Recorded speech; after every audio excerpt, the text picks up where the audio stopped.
DPDR, derealization, depersonalization. How do you actually overcome this? I made a video previously. It got a lot of views. A lot of people resonated with what I had to say, and I helped a lot of people. So I thought I would make another video on this. It's been a couple of months since I actually made the video. I posted it like yesterday. It got a lot of views. So doing another one, part 2. How do you actually recover from this?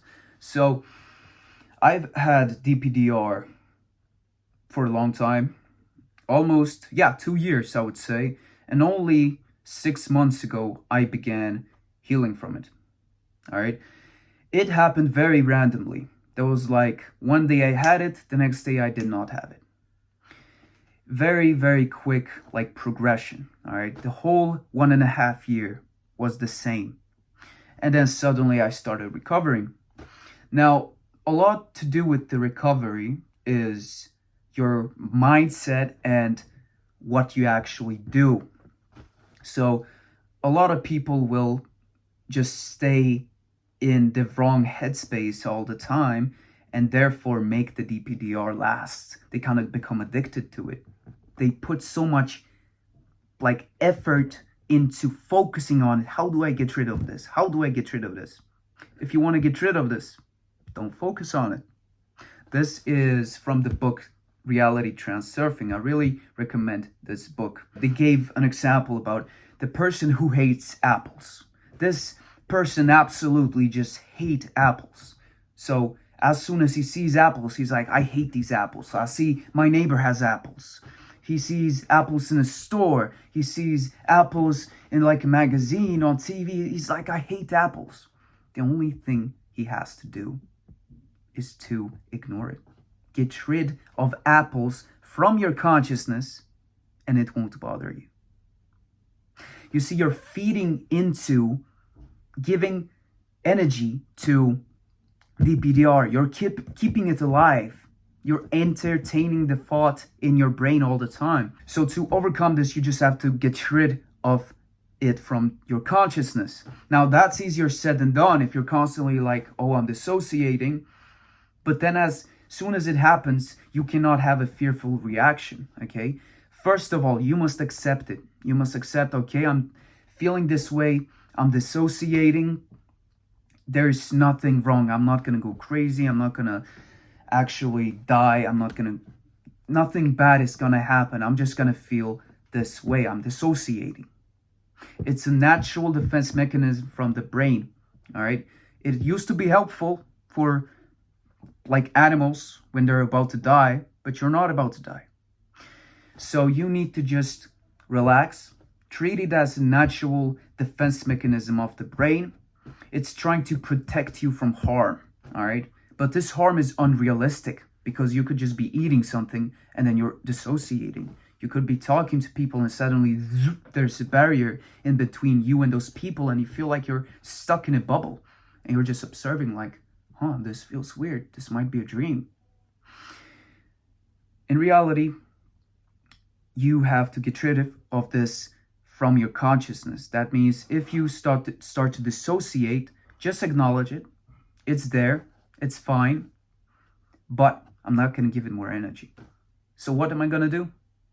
I'm going to listen to music. I'm going to eat. I'm going to call my friend. I'm going to do this. I'm going to do that. But why? Because I'm living life. You see, you're living life. You should be living life. DPDR is a distraction from life. Life is not a distraction from DPDR. You see, DPDR is not like some sort of default setting in your brain. You're like, oh, DPDR, I must focus on it, No, it's the opposite. You're doing life. DPDR is the distraction. So as soon as you dissociate, you're like, okay, I'm dissociating. Let me return to what I was supposed to do. No more, I'm going crazy. No more, I'm feeling this way, I'm feeling that. Oh, maybe the planets, the stars, like you get all these existential thoughts on people start to feel like aliens. You just go into that rabbit hole and you're putting so much energy and mental focus on it that you're feeding it.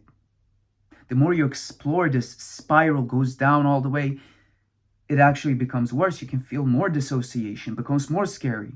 Maybe you are actually crazy. You see, you begin to question your sanity. So as soon as you start to feel the dissociation, you just acknowledge it. It's there. Don't focus on it. Just think logically. What am I supposed to do today? And just focus on it. It's going to feel like you're dissociating still at first. Might be that for a couple of months. But over time, you will start to realize that this is disappearing. All right. You are starting to focus so much on life. Life is gaining momentum. You're doing this, doing that from A to B, always constantly doing that. You don't have time. You forget about DPDR. And that is the key to recovery. You get it rid from your consciousness. And suddenly you feel like, hey, I haven't dissociated in a week. But this thought actually might trigger DPDR. So you have to give a lot of brain power to rewire your brain to think differently, because as soon as you dissociate, you're like fear. Okay, how do I overcome this? I should Google, am I going crazy? No, you're just feeding into it. Again,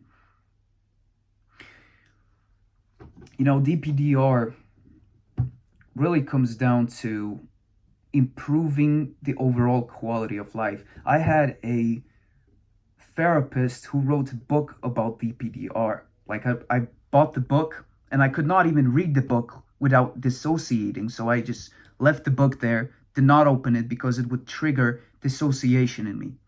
So I left the book for a couple months. Once I was ready, I opened the book. I'm like, yeah, this is exactly me. I know how I feel. And I saw her name. I was like, yes, I got to contact her. So I had a contact with her for some time.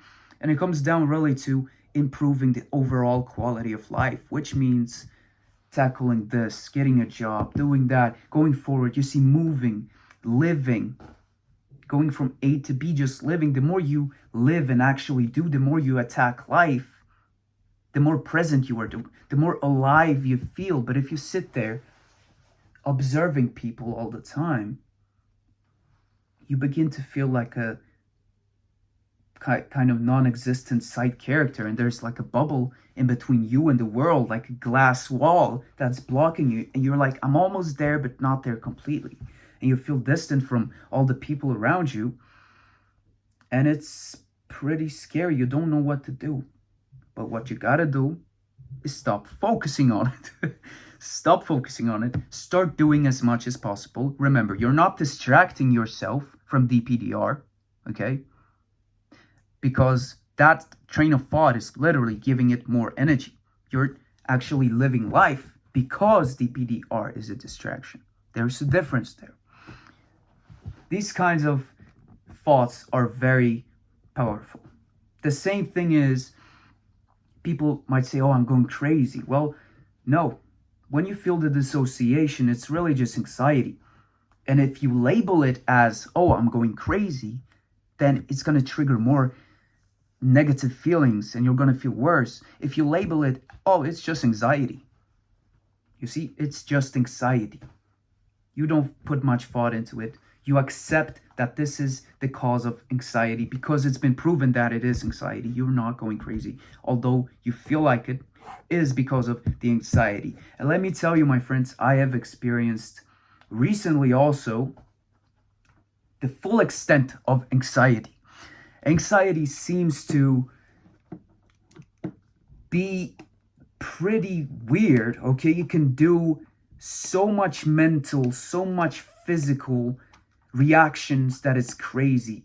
It could literally give you like high blood pressure. It could give you upset stomach. It could give you headaches, lightheadedness, fast heartbeat, breathing problems, like you could feel like you're having a heart attack. And the mental problems is DPDR, paranoia, all this kind of things like existential thoughts. Anxiety is so powerful that it can literally change your physical and mental state. But the truth is, you can control your anxiety. You can do things that help with anxiety. And one of those things is actually, for example, training, working out. It reduces your cortisol, right? Your stress hormone. That means you're going to be feeling better after working out. You might still dissociate, but after some time, it will help you, right? You're not going to see immediate results. People are like, how do I recover in 1 week, 1 month? No, this process will take a long time, and you need to accept that. I know it's hard to accept at first, but after some time, you're like, yeah, I'm used to it. It's okay. You got to accept it fully. This is where I am right now. I have no control of this, so I'm just going to accept it. This is how you got to treat things in your life that you have zero control over. You just got to accept them, because if you sit there and just, oh, I could do this, or no, just accept it, let it be. Focus on what you have control over, what you can change. This is where your focus should be. All right. So hopefully this video helped you. I right now am struggling with mostly anxiety, I would say, because I'm really starting to challenge myself. In the last week, for example, I've done so much that I am experiencing a lot of physical symptoms from anxiety, even a little bit of DPDR, but it's because I've literally went tunnel vision, fucking monk mode, and I just go straight ahead because I want to achieve a lot of things. So I'm challenging all my biggest fears in life. I have done more progress in the last week that I've done in many years. So this anxiety reaction I have is exactly that. It's giving me so much, like, I thought I was gonna have like a heart attack. My blood pressure is very high. I'm like, why? I'm exercising. I'm having a relatively good diet. I'm not like fat. So why is this happening? Well, it's anxiety. Anxiety can change so much. It is so powerful.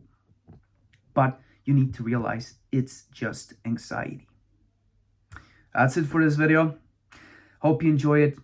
I do a lot of self-improvement videos here. Please help me out. I'm trying to grow and help people. This is, I feel like, what I want to do in life, and help others.